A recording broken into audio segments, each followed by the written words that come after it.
నమస్తే అండి. టమాటా బాత్ని ఈ విధంగా చేసుకుంటే చాలా బాగుంటుందండి. ముందుగా ఉల్లిపాయలు, పచ్చిమిర్చి, టమాటాలు, జీడిపప్పు, పల్లీలు, అల్లం ముక్కలు, కరివేపాకు, కొత్తిమీర ఒక ప్లేట్లో తరిగేసి ఉంచుకోవాలి అన్నిటినీ. ఇప్పుడైతే ఒక ప్యాన్ తీసుకొని అందులో 1 టీ స్పూన్తో స్పూను నెయ్యి వేసుకొని బొంబాయి రవ్వని మనం ఇందాక ఏదైతే చూయించుకున్నామో ఇందాక ఏదైతే చూసామో కప్పున్నర బొంబాయి రవ్వని ఇందులో వేసి ఈ మీడియం ఫ్లేమ్లో ఉంచుకొని మంచి వాసన వచ్చే వరకు ఫ్రై చేసుకోవాలండి. ఇలా ఫ్రై చేసుకొని మనం టమాటా బాత్లో వేసుకుంటే చాలా బాగుంటుంది. ఇప్పుడైతే ఇది ఫ్రై అయింది కదా, దీన్ని ఒక గిన్నెలోకి షిఫ్ట్ చేసుకుందాము.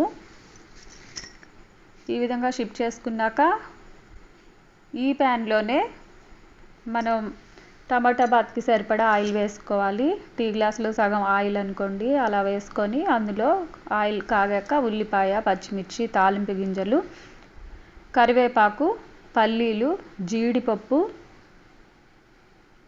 అల్లం ముక్కలు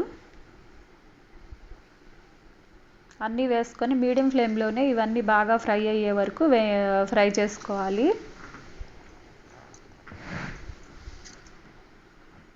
చూసారు కదా, ఈ విధంగా ఫ్రై చేసుకున్నాక ఒక పావు స్పూను పసుపు వేసుకోవాలండి. ఇది టమాటా బాత్ కాబట్టి. ఇప్పుడైతే ఇందులో 4 టమాటాలు కట్ చేసి ఉంచుకున్నాం కదా, వాటిని కూడా వేసుకొని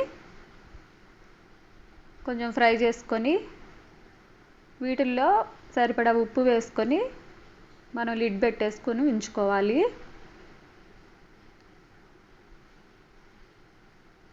ఈ విధంగా ఫ్రై అయినాక 1 కప్పు బొంబాయి రవ్వకి 3.5 కప్పుల వాటర్ వేసుకోవాలి. ఇప్పుడైతే మనం ఒకసారి సాల్ట్ చెక్ చేసుకొని వేసుకోవాలి. ఆ తర్వాత పాలు, ఒక పావు గ్లాస్ పాలు తీసుకొని కాగబెట్టి చల్లార్చి ఉంచుకున్న పాలని కూడా అందులో వేసుకోవాలి. ఇప్పుడైతే అవి బాగా కాగాయి. కాగినాక అందులో ఈ విధంగా ఉప్మా రవ్వని, మనం ఫ్రై చేసి పెట్టుకున్న ఉప్మా రవ్వని వేసుకొని బాగా కలుపుకొని మూత పెట్టేసుకోవాలి. సిమ్లో ఉంచాలండి. 2 నిమిషాలు ఉంచేసి స్టవ్ ఆఫ్ వేయాలి. అంతేనండి, చూసారు కదా, టమాటా బాత్ రెడీ అయిపోయింది. తర్వాత పల్లీ పచ్చడికి అన్నీ ఫ్రై చేసి ఉంచుకొని దాన్ని మిక్సీ పట్టుకోవాలి చట్నీని. ఈ విధంగా సర్వ్ చేసుకుంటే నోట్లో వేసుకుంటే కరిగిపోతుందండి. ఈ టమాటా బాత్ చాలా బాగుంటుంది వేడివేడిగా. ఒకసారి ట్రై చేయండి. మా ఛానల్ కనుక మీకు నచ్చితే లైక్ చేయండి, షేర్ చేయండి, సబ్స్క్రైబ్ కూడా చేయండి. Thanks for watching.